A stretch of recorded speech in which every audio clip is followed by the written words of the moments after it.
Sabe, a vida todo dia joga uma pergunta na nossa frente. Em quem ou no que a gente realmente confia? Pois é, o Salmo 146, que é um dos últimos poemas do livro de Salmos, vai direto ao ponto. Ele coloca lado a lado a fragilidade do poder humano e, do outro, a fidelidade de um Deus que é eterno. É um contraste bem forte. E olha, ele já começa com tudo, com uma explosão de energia. Aleluia! É interessante que os 5 últimos salmos da Bíblia, todos eles, começam e terminam com essa mesma palavra. É como se fosse um grande final, sabe? Um encerramento glorioso para a coleção inteira, chamando todo mundo, toda a criação, para louvar a Deus pelo que ele é e por tudo que ele faz. Sabe o que é legal? O significado que tem por trás dessa palavra. Aleluia vem da junção de duas palavras em hebraico que juntas querem dizer louvem ao Senhor. Na época, funcionava quase como um chamado, uma resposta na cerimônia religiosa, sabe? Era para acordar até os mais distraídos, para todo mundo voltar ao foco e se unir em adoração. É um convite para todo mundo, mas que cada um sente de um jeito muito pessoal. Bom, e aí a gente vê como o salmista responde a esse chamado. Depois dessa convocação geral, ele vem com uma promessa que é super pessoal. Um compromisso, assim, para a vida toda, sem prazo de validade. Isso é simplesmente incrível, porque o louvor aqui não fica preso dentro de 4 paredes, nem aparece só quando as coisas vão bem. Não, é uma postura de vida. É como se o salmista decidisse olhar além do óbvio, sabe? Tentar enxergar Deus agindo em tudo. O louvor vira uma resposta constante, não só pelo que Deus faz, mas por quem Ele é.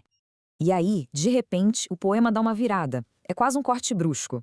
Depois de falar desse louvor eterno, o autor lança um alerta. Ele cria um contraste bem claro entre confiar em Deus e aquela tentação que a gente tem de colocar nossa confiança nos poderes aqui da Terra. É aqui que está o coração do Salmo, a pergunta que ele nos obriga a encarar. As opções são bem claras. De um lado, líderes humanos que são mortais como a gente, e do outro, o Deus de Jacó, o Criador de tudo. E aí? Onde é que está a segurança de verdade? Essa comparação é genial porque ela deixa tudo muito claro. O poder humano é frágil. Pessoas importantes, príncipes, líderes, não importa, são todos mortais. O próprio texto diz que eles voltam ao pó. E no dia em que isso acontece, pronto, todos os planos, por maiores que fossem, acabam junto. Agora, olha o outro lado. O poder divino, o Criador que é fiel para sempre, que tem um reinado que não tem fim. Mas depois desse choque de realidade sobre a fragilidade humana, o Salmo não nos deixa sem resposta, num beco sem saída. Pelo contrário, ele vai e aponta direto para a única fonte de esperança que é realmente segura. E é aqui que está o segredo, a fonte da felicidade. Alguns estudiosos até chamam esse verso de a última bem-aventurança do livro de Salmos. É a chave, sabe? O segredo para uma vida feliz e segura, colocar a esperança não em quem ou no que pode falhar, mas no Deus que ajuda de verdade. Tá, mas aí vem a pergunta, né? Por que confiar nesse Deus? O que ele tem de tão diferente? E o Salmo não deixa essa pergunta sem resposta, não. Ele começa a descrever o caráter de Deus mostrando o que ele faz na prática, com ações bem concretas. Olha só essa lista de ações. Não é nada abstrato, é bem prático. Deus faz justiça, dá comida, liberta, cura, levanta quem caiu, ampara. E percebe para quem ele olha, o foco é sempre nos mais vulneráveis. Os oprimidos, os famintos, os que estão presos, os cegos, os abatidos, os órfãos, as viúvas. Ele age diretamente para ajudar aqueles que a sociedade muitas vezes deixa de lado. E agora, um detalhe que eu acho fascinante. Nessa parte do poema, o nome de Deus, Senhor, aparece exatamente 7 vezes. E na cultura hebraica, o número 7 não é um número qualquer. Ele simboliza perfeição, algo completo, controle absoluto. A mensagem por trás disso é muito clara. É Deus e só Ele quem está no controle de tudo. Pensar nisso traz uma paz, né? O ponto central aqui é essa preocupação social, sabe? O Salmo faz questão de destacar o cuidado especial de Deus com quem está à margem. O estrangeiro, a viúva, o órfão. Naquela sociedade, essas eram as pessoas mais desprotegidas que existiam. E é justamente para elas que o cuidado de Deus se volta de um jeito todo especial. E com isso, a gente vai chegando na conclusão que amarra tudo o que foi dito até agora.